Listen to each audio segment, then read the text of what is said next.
Bonjour et bienvenue au deuxième podcast de Je m'en rappelle plus.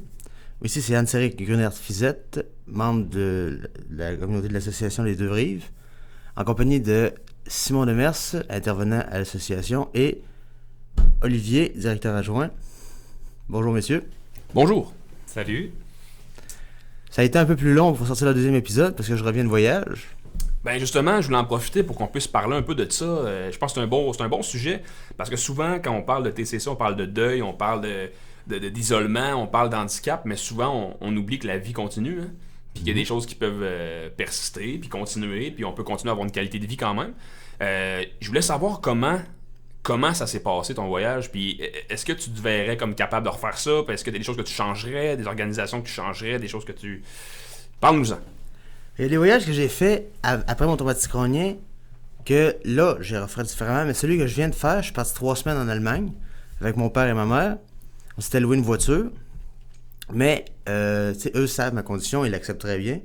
Je faisais des repos au moment approprié, dans le sens que on faisait une activité l'avant-midi, une activité qui était quand même proche de notre lieu de résidence.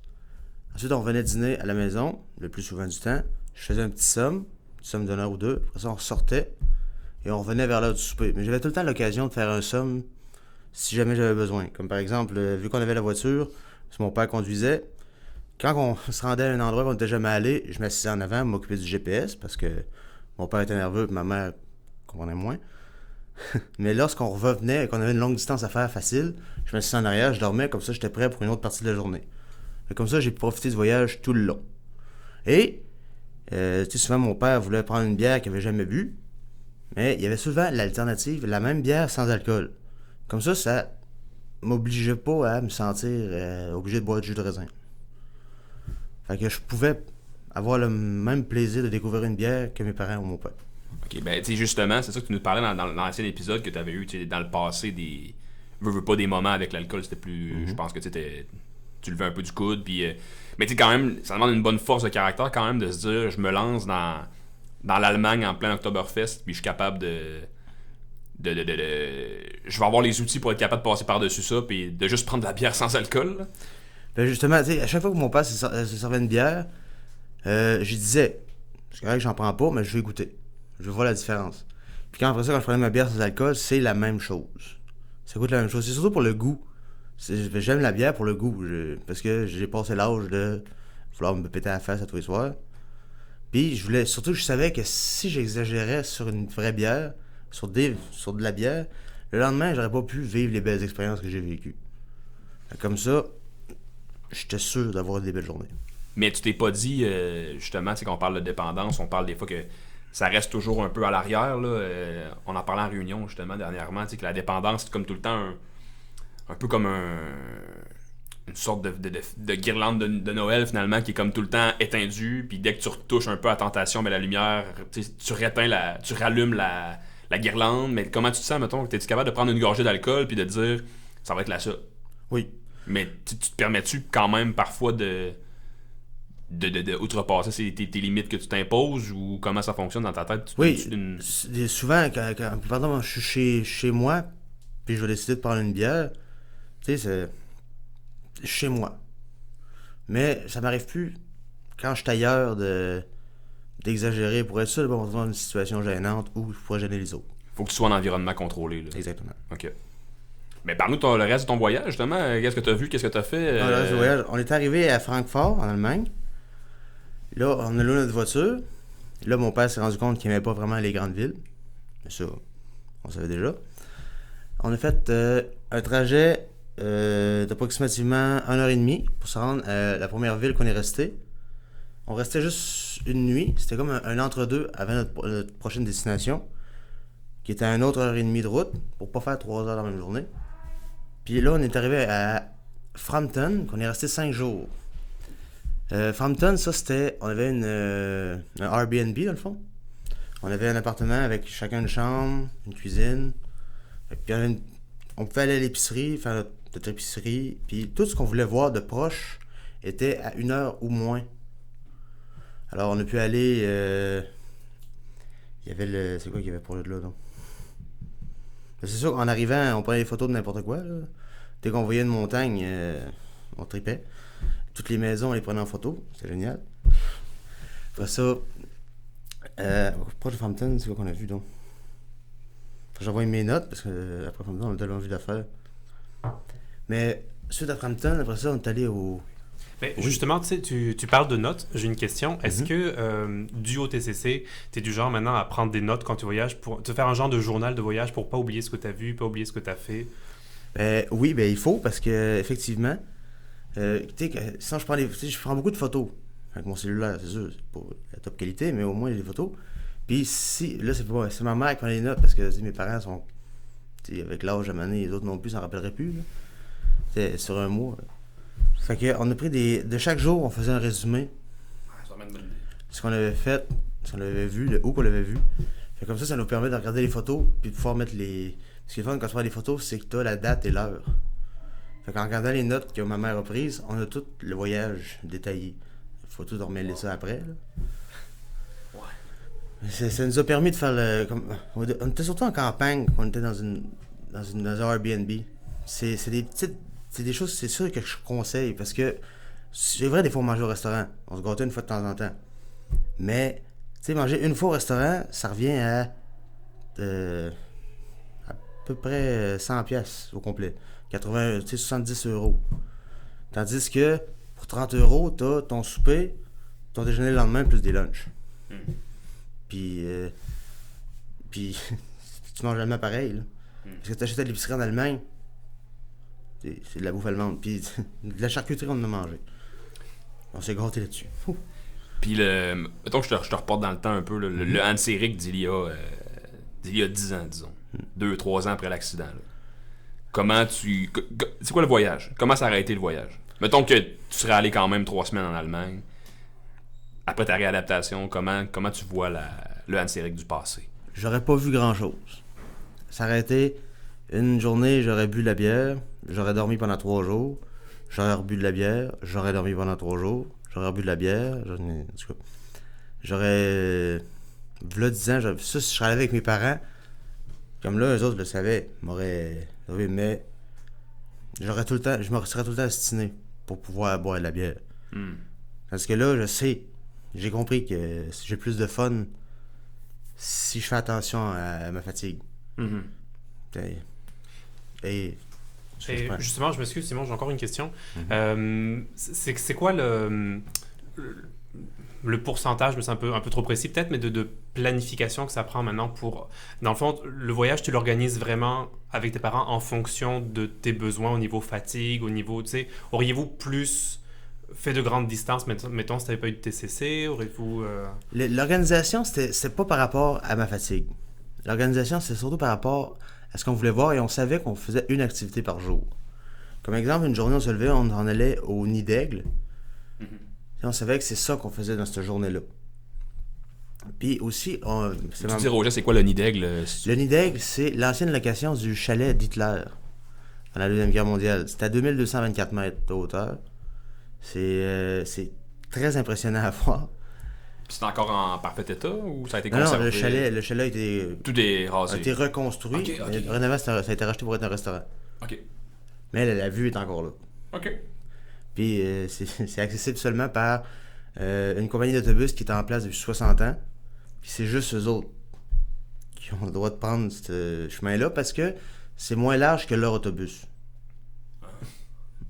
J'irai pas en char. Mais vous y alliez en bus. On n'a pas le choix. OK.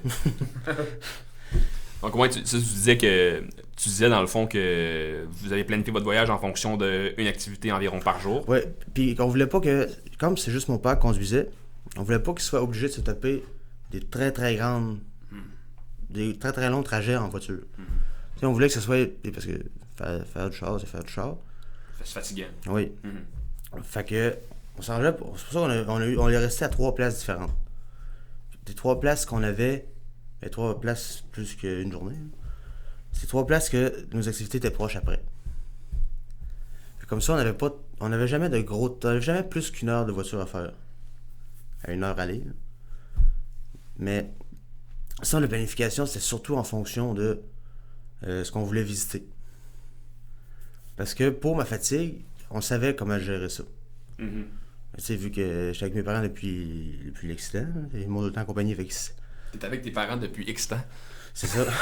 C'est comme un vieux couple. Ben, c'est ça. Tu sais, par exemple, si après une activité le matin, je me sentais fatigué, qu'on allait dîner, là, je disais à mes parents, ben, vous autres, allez sortir au village, allez à Bécorail, allez vous chercher quelque chose. Moi, je vais faire un petit somme, puis on verra après si on fait quelque chose. Ça demande une connaissance de toi assez... c'est ça qu'on parlait justement tantôt, d'avoir une très bonne introspection de toi-même, de te connaître vraiment bien, d'être capable de dire, ben regarde, il va falloir que je me couche, il va falloir que je me... Ouais, c'est ben, tout à ton honneur, là. avec le temps, j'ai fini par me connaître. Ça a été long avec que je me connaisse comme du monde. Mes parents m'ont beaucoup aidé, puis j'ai eu beaucoup de trucs avec les années qui m'ont été donnés par des professionnels de la santé. Puis aussi par essai erreur. J'ai fini par le savoir.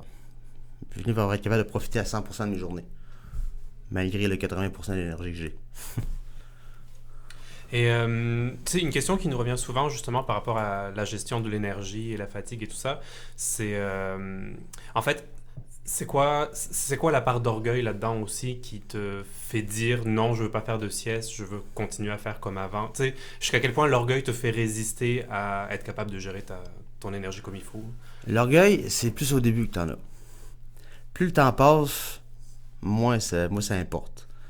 Si j'étais quelque chose que j'ai vraiment envie d'être, comme j'étais allé au mariage de mon cousin la semaine passée, si j'avais vraiment envie de rester, c'est un gros événement, puis j'avais vraiment envie de rester, là j'ai forcé un peu plus, mais à un moment donné, c'est mes parents qui m'ont dit on va y aller, mais j'ai pas insisté. À cette heure, j'ai plus le goût de dépasser, je triche plus. Qu'est-ce qui arriverait, mettons, là?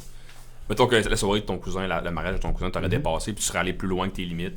Qu'est-ce qui arrive dans ce temps-là? J'aurais fini par prendre la boisson, Ok. par exagérer, dire du mal à quelqu'un ou me blesser. Ok. Puis dormir 3 jours après. Comme quelqu'un qui est extrêmement trop fatigué, puis quelqu'un qui a pas un TCC, mais qui est trop fatigué, puis qui dit des... manque de jugement un peu des moments. Comme quelqu'un qui passe out dans un bar, c'est le même principe. Le même principe, mais ça arrive beaucoup plus vite, beaucoup plus facilement. Ben, je voulais parler justement de ton voyage à nos auditeurs, parce que justement, je pense que c'est... On en a parlé avant ça, quand on parle de TCC, souvent on parle de deuil, ces choses-là. Je pense que c'est un beau message à envoyer, qu'il y a une possibilité de... Même si tu as un TCC, même si la vie continue, puis qu'il y a des beaux projets qui s'en viennent quand même, là, tu peux prévoir des voyages, tu peux prévoir des... Souvent, c'est des inquiétudes. Les gens, ça va être quoi ma vie? Ça va être quoi ma... Je vais-tu pouvoir justement continuer à profiter de la vie? T'sais? Alors c'est carrément possible, mais il faut mettre... Justement, il faut se connaître, il faut avoir un plan. Là. Il faut avoir un plan. Une fois qu'on se connaît beaucoup, ben, moi, je peux dire que je me connais beaucoup. Je sais que je suis capable de faire ma sieste pratiquement n'importe où, mais il faut juste que je sache que je peux en faire un quelque part. Là, comme par exemple, je savais qu'il y avait la voiture, au pire. Qu'il y avait la place qu'on restait, au pire. Mais tu sais, encore là, c'est la planification. La seule planification qu'on a faite, c'est les endroits qu'on couchait. Pour être sûr qu'on a... C'est la seule critère. J'avais pas un divan lit. Même un divan lit, c'est correct, mais je disais pas un futon avec une barre dans le dos. Bon. Juste pour vous dire, tout à l'heure, Anne-Céric, à la mi-temps, dans le centre de jour finalement de l'association, on a réussi à dormir plusieurs heures, je dirais, dans un climat de bruit et même de crise, je dirais, là, à certains moments. Les yeux fermés, immobiles, t'étais capable quand même de te contenir puis de te laisser aller pareil. C'est quand même très... c'est exceptionnel, disons-le. Ben, je sais que j'avais un certain temps à attendre avant de commencer à enregistrer le podcast. Puis je sais que j'aurais pu rester debout. Puis ça m'aurait juste fatigué d'interagir avec tout le monde. Fait que je dis, bon, tant qu'à ça, je vais me reposer, je vais être en forme pour le podcast. Aussi bien faire un petit somme. Mais très... Ouais, ça demande une bonne capacité aussi d'être capable de narcolepsie ou quelque chose comme ça. Non, mais c'est bien d'être capable de dormir à tout moment dans l'état que tu dis que tu te connais assez bien pour être capable de... Ben, fort. À cette heure, même si je dors pas nécessairement, je me mets à off. Tu sais, je dors peut-être pas, mais je suis plus là. Je pense, je rêve éveillé. Tu tombes en mode repos de toute façon. Puis tu sens que quand tu te réveilles, t'es dispo. Oui. Ok, parfait. Il faut. Oui. Ben, Olivier, est-ce que tu avais des choses à parler aussi, je pense, par rapport au 30e? Oui, ben dans le fond, c'est l'année du 30e de l'association.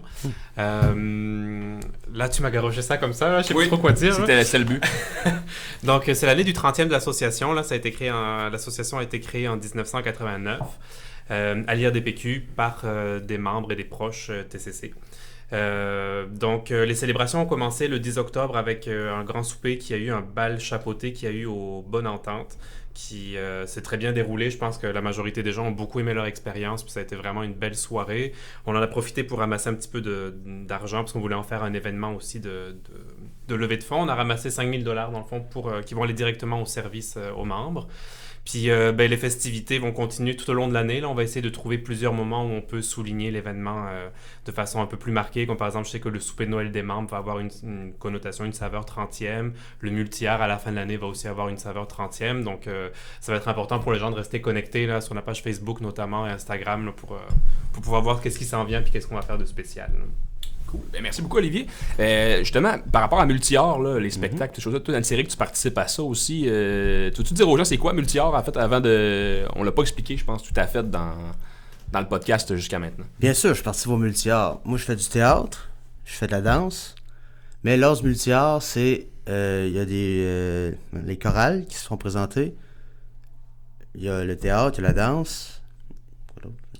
C'est pas mal ça, sinon il y a l'expo de peinture, là, mais sur scène, c'est vraiment les trois... Les peintures, ils passent pas sur scène, mais...